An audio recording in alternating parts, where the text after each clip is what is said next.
and good vibes, everyone, and welcome back to another episode of Good Morning Minute. I'm Angelina Mojica, your host, and we are starting your day with positivity, purpose, and I'm going to pour you a cup of wisdom. Today, we're diving into the topic that that's becoming more and more relevant in our rapidly changing work environment, the generational gaps, my friends, in the workplace. Have you ever noticed how differently people from different age groups approach work, communication, and collaboration? Maybe you've seen younger employees push for more technology and flexibility, while more seasoned workers emphasize tradition and structure, with Gen Z, millennials, and Gen X all contributing their unique strengths and perspectives. Today's workplace is a melting pot of generational diversity.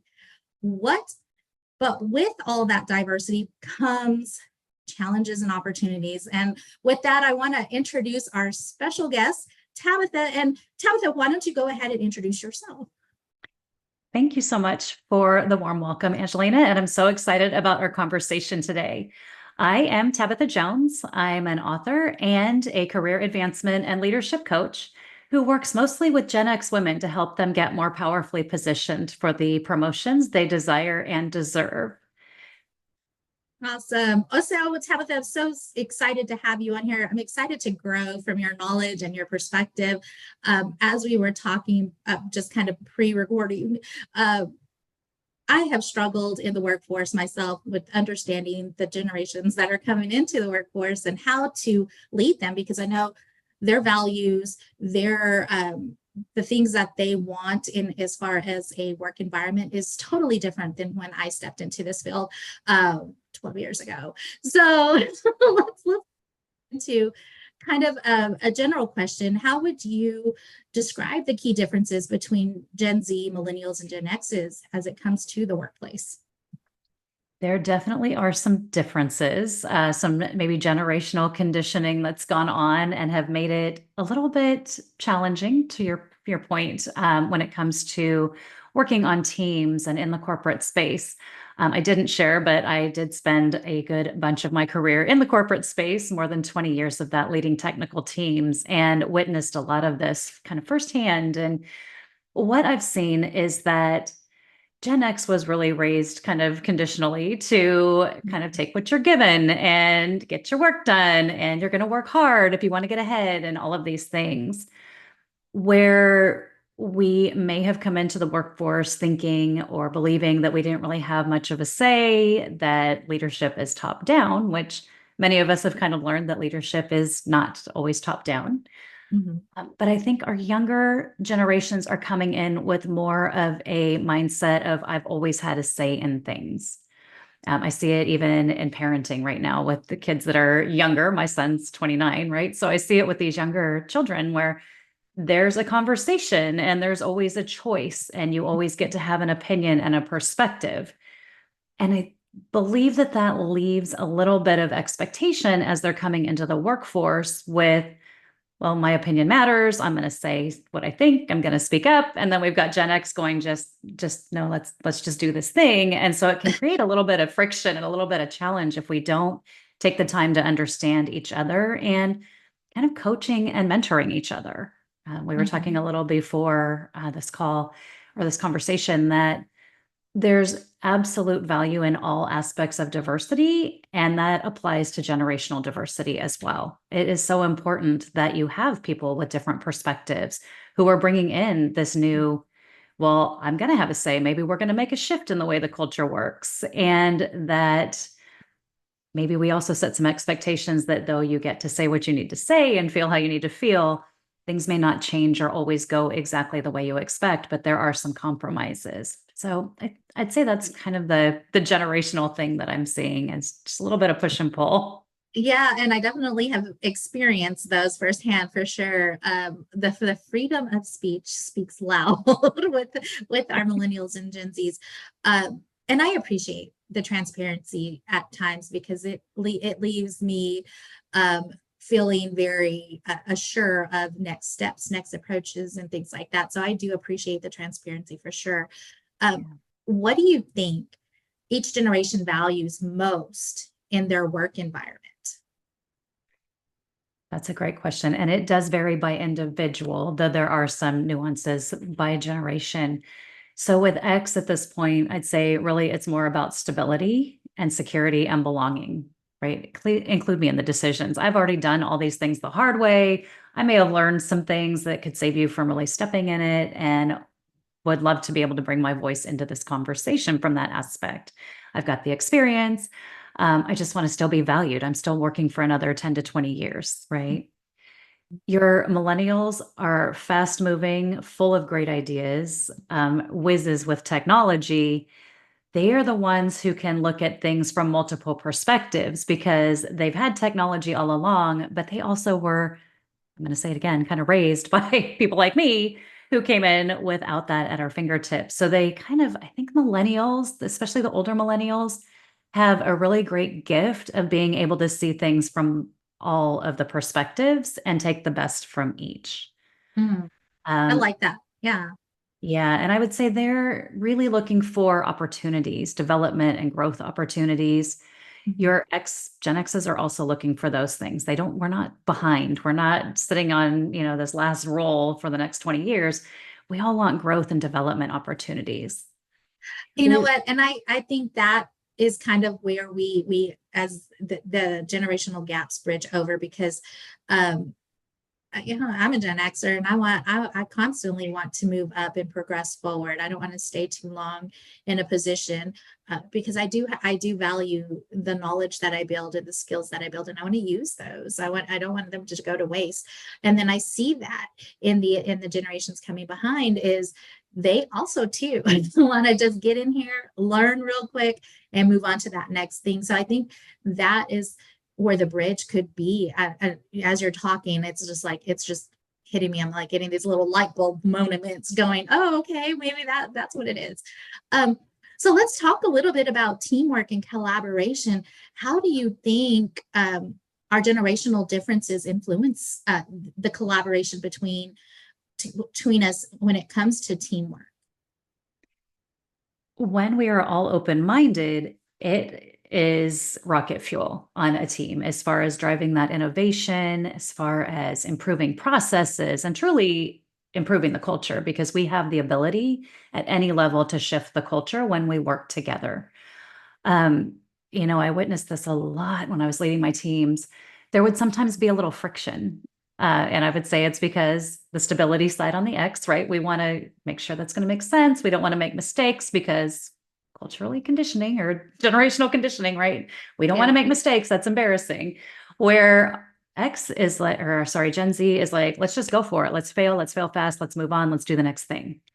And our millennials have that great balance kind of in between that I'm seeing. And I'd say that our ability to just drive innovation when we work together and leverage each other's strengths and each Mhm. other's knowledge, it's an unstoppable and very powerful force. A lot of it requires us setting our egos aside, right? I don't like being Mhm. told necessarily by a 22-year-old what to do, but sometimes I'm like, oh, yeah, that totally makes sense. I get it, right? We have to put our egos aside and realize that we're all, and at work, we're all marching toward that common goal. And we either all succeed together or we all fail together. So let's get in the boat and row, right?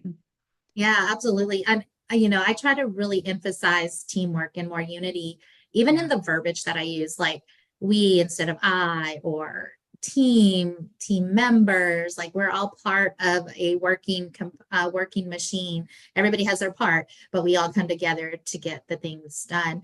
And I like that you say that because I mean it's so true, and I've seen that, but also too what I've learned to do just in my own experiences is kind of just be open to the feedback, to the suggestions, and validate them too. Like, that's a good idea.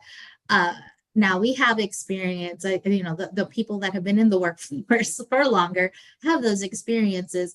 So we know we can kind of see where that's going to head, but also too, I've learned to not take away the learning opportunity because that provides growth. I just sit back. I've learned to sit back with popcorn and just watch what happens and allow the growth to happen. So what do you think about the problem solving as far as how do work styles vary across the generations? And as when it comes to technology or maybe communication and problem solving. It's, I guess, kind of the same because of where our values lie, right? It's very Mhm. similar. And I would say, as someone who's on the Gen X side, who has had a lot of opportunity and experience, it's a little easier for me, I would say, to see the big picture, right? What is the entire picture and what's it going to impact and how's it going to happen? It's my job, if I'm part of a team, to bring that into the room so I can teach others how to think of those things. Again, with the yeah, younger, I don't want to say younger and older, but the less seasoned, I guess is the right word, generations, there's that ideas. We've got ideas. We want to move fast. We look at Elon Musk. He's made how many mistakes, right? But Mhm. where's he at? It's okay to make a mistake.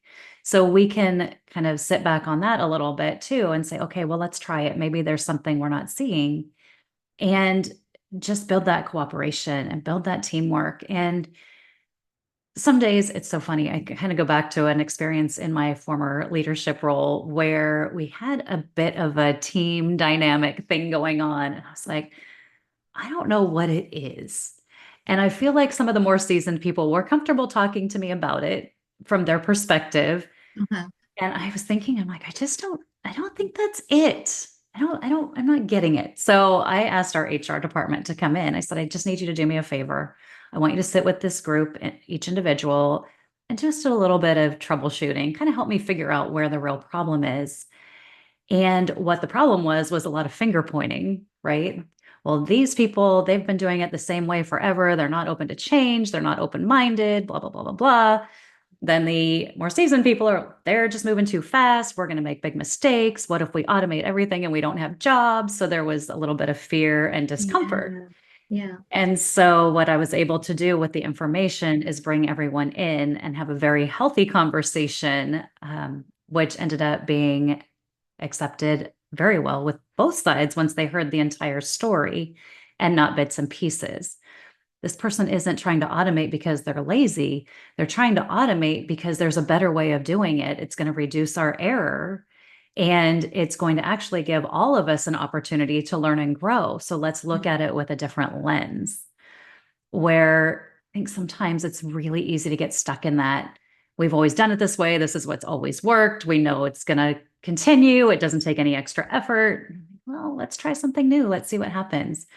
The result of that is that we were able to automate a process that ended up saving, I can't even remember now, but it was hundreds of hours of manual labor per month. And it improved quality completely just because everyone was finally able to listen to each other and take that, okay, technology is a good thing and it's good to make changes. So Mhm. that kind of brings me back to the value in that troubleshooting and problem solving and teamwork. Yeah, absolutely.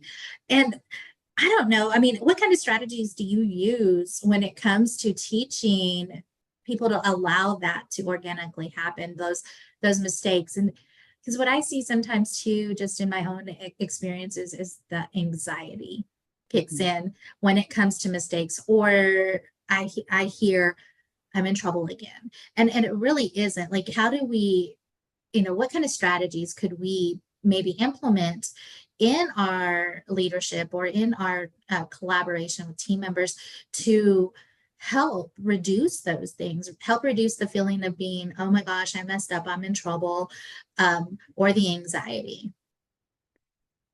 We as leaders have to set the example. We Mhm. have to demonstrate authentically when we fail and what came of it, and then hold that same space and accountability with our teams. It's so interesting. I actually made a mistake once, believe it or not.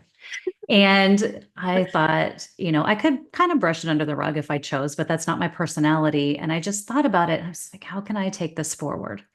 I actually ended up pulling a call together with my entire team, all the way to the front line, explaining to them what happened, how it happened, what the impact was. I apologized and then shared how I was going to do better going forward. I've improved my process. Here's my commitment to you. I will do better going forward because I've put these fail safes in place. And the purpose of that was because during skip levels, I was hearing exactly the same that you just said. Well, I'm afraid. I've been yelled at before. I was written up once for making a mistake. And I'm like, oof. When you make one mistake, it's okay. We have to learn from it. We have to grow Mhm. from it. We have to do better. So we're going to include you in the problem solving and the solution. We may include you in the communication so that we can role model for others and show it's okay to make a mistake if you learn from it. Now, if you go back and you make that same mistake 4 times, we definitely have a different situation. Mhm. And we're going to go to the next level of maybe a little more intense coaching and, working with you to improve the situation. Mhm. But we have to make it safe for people to make mistakes. I was talking to someone a little earlier. Unless you're carrying someone's heart transplant in an ice chest, there's not a lot of mistakes you can make that are that serious or significant. Right. When it comes to, working in the telecom or tech industry, it can result in a lot of money. It can be that kind of an issue. Mhm. But if it was an innocent mistake that happened, how do we fix it? How do we go forward? How do we apologize and make it right? Taking the lesson. Mm. I like that. I do. I really do. And so, just kind of expounding on that idea a little further. So we're doing the coaching, we're making this an environment that's safe for expression of, okay, yes, I messed up. But sometimes accountability is hard to accept in situations. What strategies or how would you encourage others to just own it, like own what it is, and understand that, like, let's move on. Like it's a moment in time. We're owning it. It's not a repetitive mistake. Let's stop the blame game and let's just move on. Because I know that's me. And I've been working for many years now. But that's just kind of how it is for me.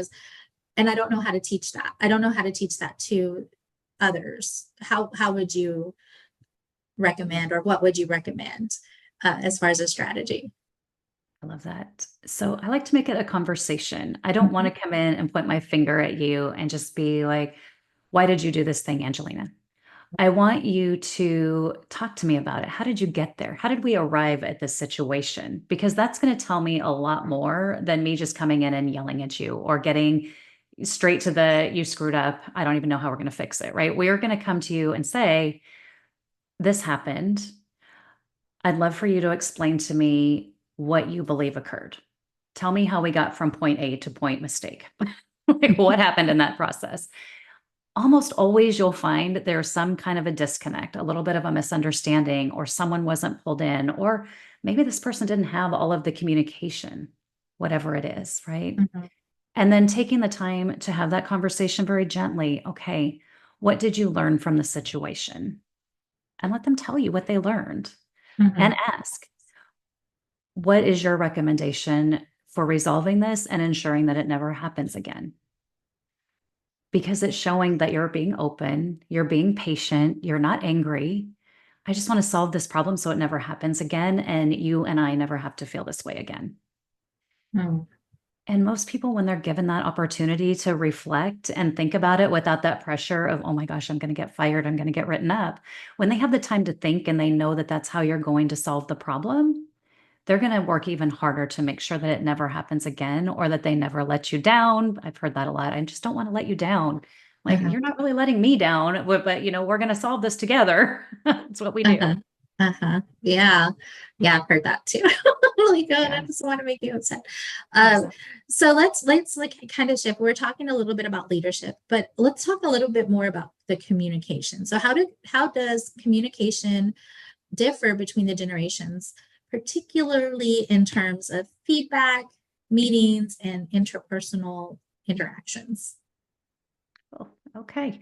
So feedback, you know, I don't know that it's so generational. I think it's very individual style. It Yeah. is something that, again, some people come at it with, oh gosh, I'm in trouble again. And when feedback is delivered the right way with the right intent, that it's to help you get better or to recognize and reward you, people get more comfortable accepting it or they know Mhm. what to expect. I would say no matter who I was speaking to, no matter what their generation is, I would set the tone of today when we meet at 1 o'clock, I'm going to be sharing some feedback with you. You're going to hear something positive that you're doing, and I'm also going to share some constructive feedback. Give them time to get in that right mindset. Then also teaching that person up front kind of how to accept feedback, right? I don't want you to get defensive. I want you to come in and listen. I want you to say thank you when I'm done. And I want you to go think about it. And if we need to have a follow-up discussion, we will. I am a redheaded Irish Cherokee and I can react. So I have learned, it's not so generational, it's personal, right? It's individual. Mhm. That when someone gives me feedback, sometimes it's hard to hear and I want to pop back with something, but I'll just kind of swallow it and say, thank you. I need to think on that some more and take it away. So I don't know that I've seen such a difference generationally. I've seen Okay. just difference individually. Well, that's fair. I can see that too, because I mean, that doesn't always apply to a whole generation, because I do see that as far as individuals. Um, and feedback is used as part of our growth tool. Like, we want to see people succeed. I often tell people that I lead, I just want to see you better. I want to give you that extra boost where you're not having to fumble through things because I've already done it. So here's my piece of advice, so that you Yeah. don't even have to worry about that, and you can just be so many more steps ahead at your age than where I was at that age, for sure. So, career growth and motivation. What do you think motivates each generation when it comes to career advancement and job satisfaction? I would say one is having great opportunities and development programs to help people. With our Gen X's, it's definitely, again, having people that make that space for us, making space as far as mentors and sponsors and people who haven't just kind of shut the door on you and they've moved on to millennials and Gen Z, right? Knowing that we still add so much value. That is a big piece of what keeps us motivated on that career advancement side. And Gen X has some bad habits when it comes to career advancement. I actually wrote a book on it because we'll hide behind hard work. We'll hide behind more education or getting another certificate rather Mhm. than getting out in the world and having conversations at work with people who can really help us move forward faster. Mhm. Um, our millennials are definitely a lot more confident when it comes to career advancement. They're more confident sharing their success. They're actually more confident in asking for mentorship and sponsorship. And I tend to see them getting out from behind their desks more, just naturally networking, more having those conversations and really, I just say vibing with the people, right? Getting out and making sure people know what they do and what they want to do. Mhm. Huge strategies when it comes to career advancement. Z, I haven't quite seen as much of. Definitely know that recognition is important. And I would say that it's important as leaders to make sure that they know how their work matters, how it ties to the business goals. We Mhm. all need that, but Z needs to know, the work you're doing is important and here's why. It may not be fun every day, it may not be what you love the most, but in order to move your career ahead, these are some of the things that you can do. So giving them that extra support, likely through millennial and Gen X sponsorship and mentorship, just giving them some new strategies and different ways of thinking. I like that.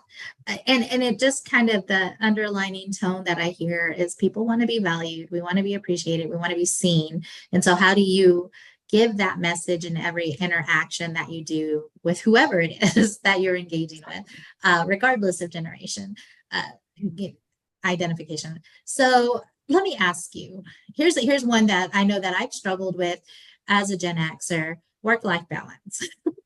What's that? I was that one that was like, hey, we gotta work hard, you gotta show. I mean, you're talking hiding behind the hard work, hiding behind the education and the credentials and all of those things. Definitely guilty of that. Um, so how do you think millennials and Gen Zs approach work-life balance compared to generational X? I feel like they prioritize it just a little bit better. They're not ashamed to ask for help. They will ask for help if they need something to be handed off so that they can get off to the kids' soccer game or whatever it is. Mhm. X was raised with a don't ask for help. You can figure it out. We were raised with that work hard. Somebody will notice and reward you. Yeah. And so it really hits us when it comes to work-life balance because we feel like, oh, I've got to get this thing done. I've got to work until midnight to get this presentation ready. We, as Gen X, I'm going to keep hitting on, I keep saying we just because I know we're both there, but we are not good at calendar management. And I coach on this a lot. Mm. The other generations, millennials and Zs, are great about making time and space on their calendar. I feel like they learned time blocking in school. We did not. We learned just get it all done. And Uh-huh. so it affects us in the way that we won't block time for ourselves and hold it sacred. And I see this happening when I attend a networking event, for example, and I'm expecting to see women that I've worked with at the events. And most of the time, the majority of them will not show up, and almost all Gen X. And I'll ask, what happened? We planned this a month ago. What happened? Oh, my manager threw a meeting on my calendar at the last minute, or oh, somebody needed something. We will drop anything to help anyone except ourselves. And it's a really bad habit. So, my thing that we could learn from our other generations in that space and getting some of that work life balance back is calendar management. If that means blocking off time for a lunch, blocking off time to prepare for another meeting, so you're not at home doing that at 10 o'clock at night, block time on your calendar. You don't have to attend every meeting that's sent your way.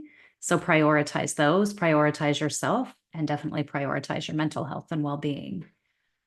We I love missed that. that. And I Yeah. don't think mental health and well being were part of the topic of conversation when we were growing up. I don't remember any of that. No, I mean, and I feel like there's such an awareness of it now because it's affected many of us. I mean, we're burnouts and depression and high anxiety, stress, all those things. Yes, absolutely. I love that it is something that even workplaces are starting to take notice and offering things to help support mental and emotional well-being. So I love that you brought it up. So it's great. What are some strategies you've seen work well to bridge generational gaps and enhance collaboration between the generations? Hmm. So, strategies that I used personally when I was leading teams is partnering people together on projects.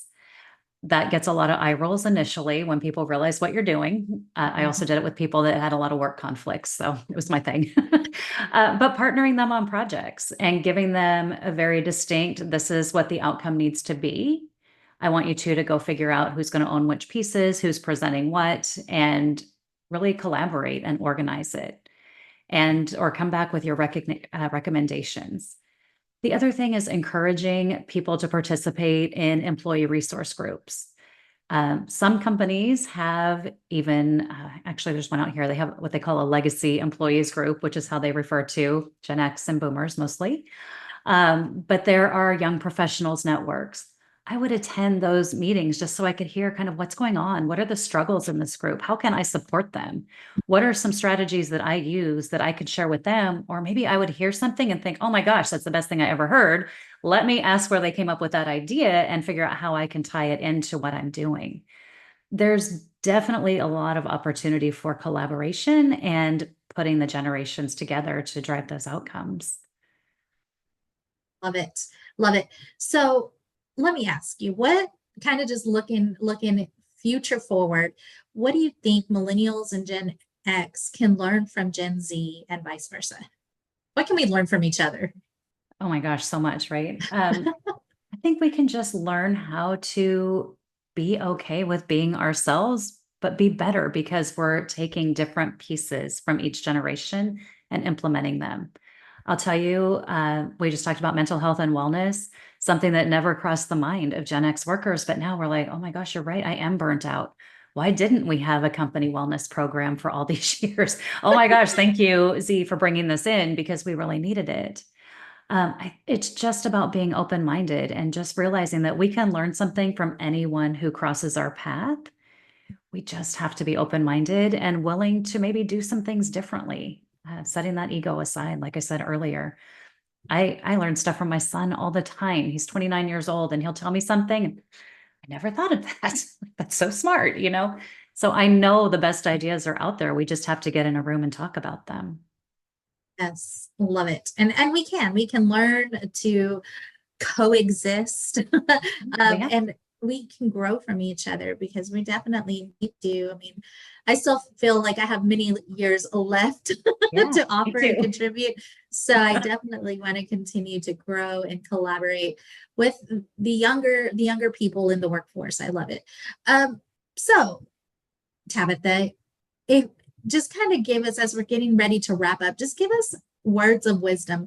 What would you recommend, suggest, advise to us that are struggling, understanding each other? Give us some words of wisdom. Help us. Oh my gosh. So, a couple of things. I would say, remember, Gen X, you are not the mom of the new generations. Like, this is not your job to be the mom. You're not the team mom. I'm going to say it 3 more times. You're not the team mom. You're not the team mom. You're not the team mom. You don't have to be the one that brings in the baked goods. You don't have to be the one that is giving advice constantly. Sometimes just give a little silence and listen. So that is one. The other is if you're confused or conflicted or feel like there's no way to meet in the middle with someone who's maybe much younger than you or in a very different space than you, invite them to coffee and have a conversation. Relationships are the root of every solution. Building those relationships. I can't tell you how many times I've read a post about people saying something negative about making friends at work. My Mhm. best friends came from work, all of them. And so it's such a great place to be collaborative, but they don't have to all be just like you. You can't learn from everyone who's just like you.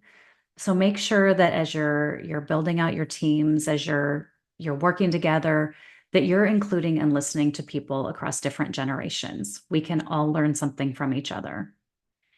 And then I would say for our younger friends, our Gen Zs mostly, don't compare us to your mom. We're not your mom. Every woman, every man has a different path, a different way that they've walked and lived in this world. There are people who retire at 50. There are people like you and I who will probably work till they're 70. As long as I love what I'm doing, I'm going to be doing it. So don't make assessments or judgments. And especially when you're hiring people, make sure that you're not bringing your bias into that room. There's actually a really great test out there online. It's for unconscious bias. And I took it once and I found that I had a couple biases, unconscious, where I thought that older people were moving slower than younger people. And I was like, oh, that's interesting. And so I've made a really concerted effort to make sure that I'm not making an assessment based on someone's age or the way they look or Mhm. anything. We need to really let people bring their value in and celebrate that so that we can succeed. Love that. Love it. All right, Tabitha. Well, as we're wrapping up, if I have a listener out there that's like, hey, I want to learn more from you, Tabitha, how can they get in touch with you? The easiest way to get in touch with me is on LinkedIn. I'm Tabatha Jones, Tabatha. So definitely connect with me. I've got some really great free resources. I have a book that's available for sale if you're working on that promotion. So we can definitely talk about how I can help you and help you get more powerfully positioned for what's next in your career. Awesome. Well, thank you so much, Tabitha, for being a guest. I've learned so much and have grown in my own perspective and insight. All right, everyone out there, I am Angelina Mojica, your life coach, sending you much love, much peace, many blessings.